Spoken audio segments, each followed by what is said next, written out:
पार्श्वनाथं नमो देव देवा सदा पार्श्वनाथं। जय बोलिए अनंतानंद सिद्ध परमेश्वरी भगवान की, चिंतामणि पार्श्वनाथ भगवान की, शासन नायक श्री महावीर भगवान की, परम पूज्य आचार्य श्री आदि सागर जी महाराज की।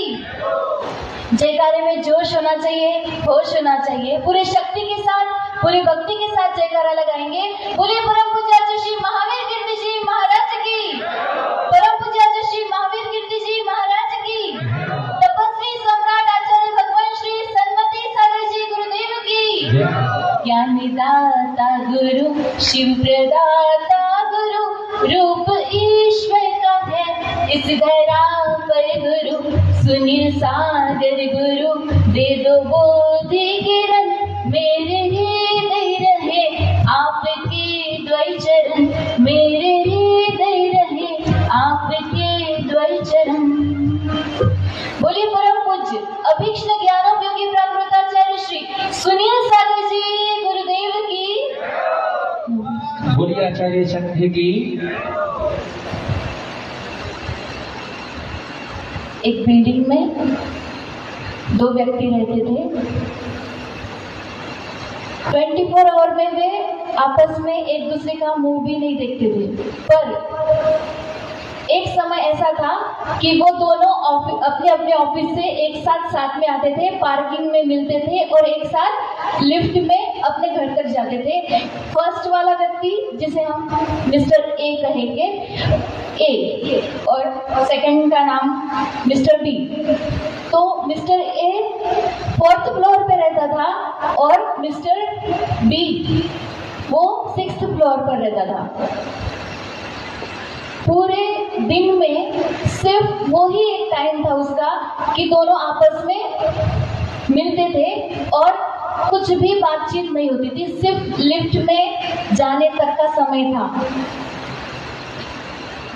एक बार उसने फर्स्ट वाला जो था ए वो लिफ्ट में चढ़ा, फिर सेकंड वाला जो था बी वो भी उसके साथ लिफ्ट में चढ़ा और बी वाले के साथ उसका पीए भी रहता था।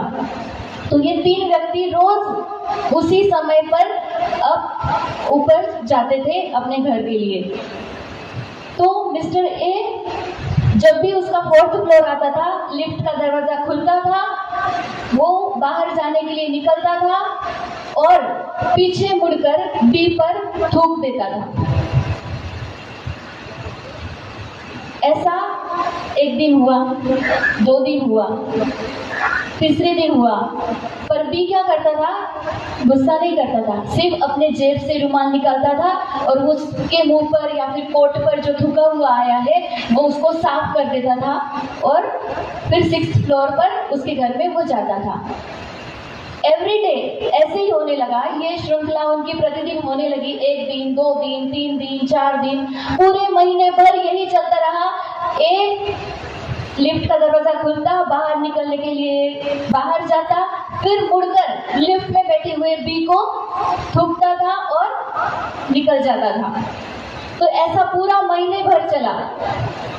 तो जो बी के साथ उसका सिक्योरिटी, उसका पीए जो साथ में चलता था रोज, तो उसको रहा नहीं गया। उसने पूछा, boss what is this behaviour, ये क्या हो रहा है कि वो व्यक्ति आप पे रोज थूकता है जबकि आप उसको बात भी नहीं करते हो, कुछ भी नहीं करते हो, ना तुम्हारा आपस में कोई बिजनेस सेम है ना कुछ भी है, फिर भी ऐसे कैसे? तो वो व्यक्ति मिस्टर बी कहता है कि ये प्रॉब्लम मेरी नहीं है, ये प्रॉब्लम उसकी है।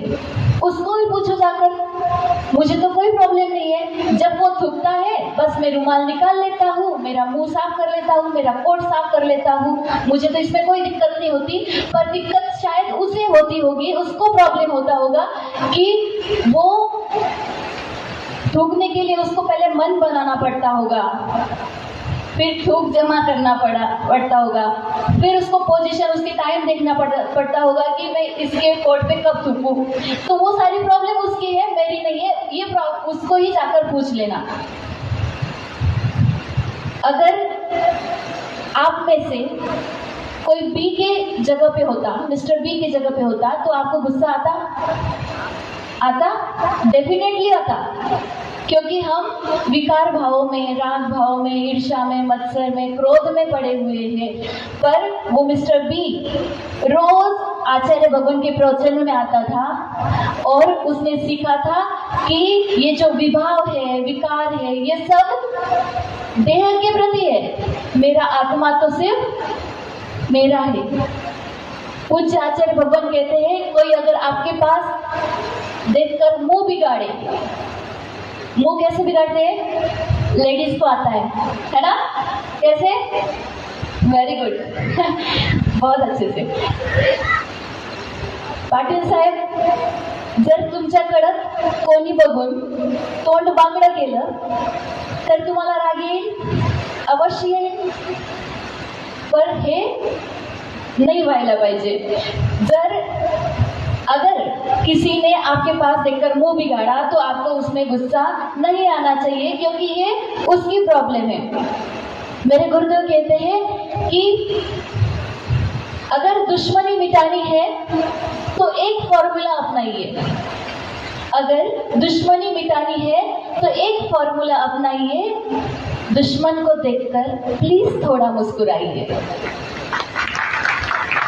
दुश्मन को देखकर प्लीज थोड़ा सा मुस्कुराइए। अगर आपके पास कोई मुंह बिगाड़ रहा है, कोई थूक रहा है, कोई गाली दे रहा है, कोई कुछ भी कर रहा है, तो आपको इफेक्ट नहीं पड़ना चाहिए, क्योंकि हम जिनेंद्र भगवान को मानते हैं और जिनेंद्र भगवान ने जो कहा है वो आचार्य भगवान आपको समय सार के माध्यम से बहुत ही अच्छी तरीके से समझा रहे हैं और उसका अनुसरण आप लोग कर रहे हैं। अलवर में एक छोटी सी बच्ची थी, जब आचार्य जी का प्रवास वहाँ हुआ था, तब 3-4 साल की एक छोटी सी बच्ची थी। जब चर्या निमित्त हमारा उनके घर पे जाना हुआ तो वो लड़की जो छोटी सी बच्ची 4 साल की, तो वो भी शुद्ध वस्त्र में पहनकर आहार देने पहुंची थी। पर 4 साल की होने की वजह से साधु तो उससे आहार नहीं लेंगे, क्योंकि आहार देने का समय 8 वर्ष के बाद में है, ताकि उसको थोड़ा बहुत कुछ नॉलेज आ जाए। पर उसके मम्मी पापा धार्मिक थे, उससे कहने लगे कि कम से कम 16 में रहेगी तो शुद्ध वस्त्र पहनेगी तो कम से कम इसमें संस्कार पड़े रहेंगे। तो जब उसके मम्मी पापा हमारे हाथ में ग्रास दे रहे थे तो वो लड़की भी कह रही थी कि मुझे भी दो, मुझे भी दो, मुझे देना है, वो छीनने लगी। तो उसकी मम्मी कहने लगी तुम नहीं दे सकती, तुम बाद में देना। तो छोटी सी बच्ची ने मुंह बिगाड़ दिया। क्यों? क्योंकि उसके मन के जैसा नहीं हुआ और उसने मुंह बिगाड़ दिया। पर ये देखकर सबको हंसी आ गई। क्यों? क्योंकि वो छोटी बच्ची थी। छोटी बच्ची होने की वजह से उसका किया हुआ हम पे इफेक्ट नहीं पड़ा। अगर ये इसी जगह कोई बड़ा व्यक्ति होता कि मुझे देने दे और कोई बोलता कि ना देने दे, तो मुंह बिगाड़ देते, तो क्या होता? वहीं पे साधु के सामने द्वंद्व शुरू हो जाता और फिर बाद में वहां से उनकी जो दुश्मनी होती वो स्टार्ट हो जाती। जिस प्रकार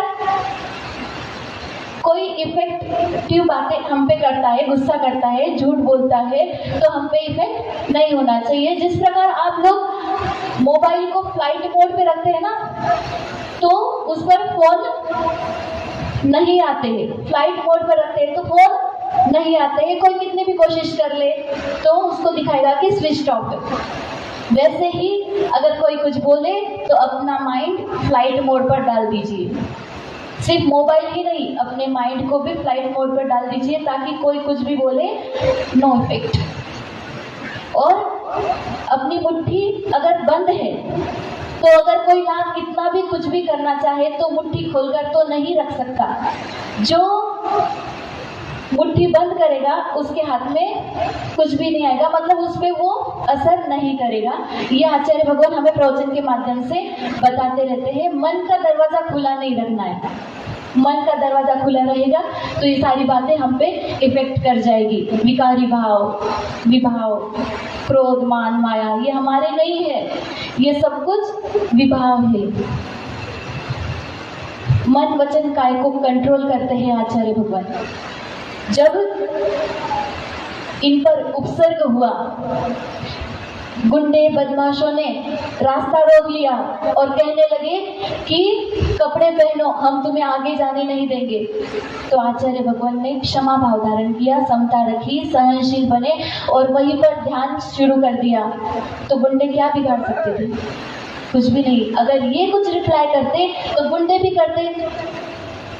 तो गुंडों ने इनकी ध्यान मुद्रा, शांत मुद्रा, सहज मुद्रा को देखा और वो वहीं पर पीछे हट गए। जब इन पर एक व्यक्ति ने उनके पैर पर नारियल फोड़ा, तब भी वे उसके प्रति साम्य भाव रखे और शांत से क्षमा भाव को धारण कर लिया। ये बदला नहीं लेते, सामने वाले को बदल देते हैं। बदला नहीं लेते, सामने वाले को बदल देते हैं। जब 7 फ्रैक्चर आए थे, जब वो नारियल फोड़ा था उनके अंगूठे पर, तो एक अंगूठे में 7 फ्रैक्चर थे। ना चलते बन रहा था, ना कुछ भी, फिर भी आचार्य ने कोई रोष नहीं किया। और जब उस व्यक्ति के गांव में जाना हुआ, तब उसी व्यक्ति के घर में पड़गान हुआ और आहारचर्या भी निर्विघ्न समाप्त हुई। ये है उनका वात्सल्य, उनका क्षमा भाव, उनकी सहनशीलता। हे गुरुदेव, हम आपसे चाहते हैं कि हम में भी वो क्षमा भाव, सहनशीलता है।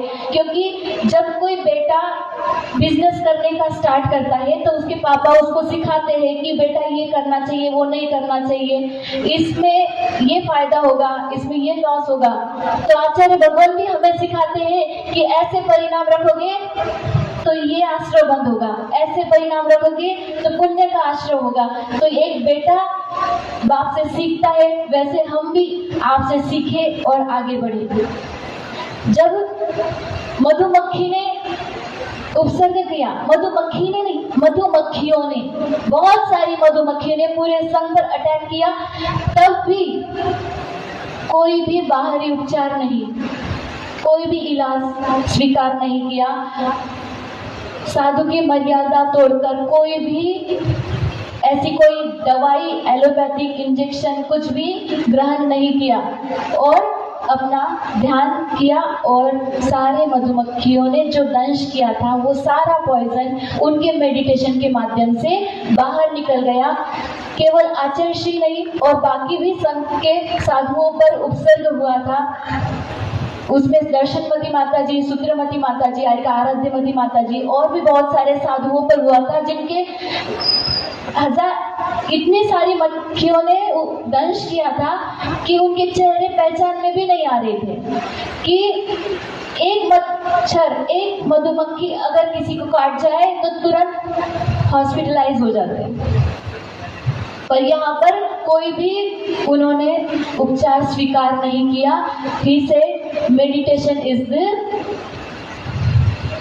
मेडिसिन। तो मेडिटेशन कीजिए और अपना बहुत सुधारिए, आचार्य भगवान के प्रवचन सुनिए। जिस प्रकार पार्श्वनाथ भगवान पर बहुत सारे उपसर्ग हुए थे और उन्होंने केवल ज्ञान को प्राप्त कर मोक्ष को प्राप्त किया, ऐसे ही आचार्य भगवान ने भी बहुत सारे उपसर्गों को सहन किया है और निश्चित ही भगवान पार्श्वनाथ की तरह वे भी मोक्ष में जाएंगे और हम सबको भी लेकर जाएंगे।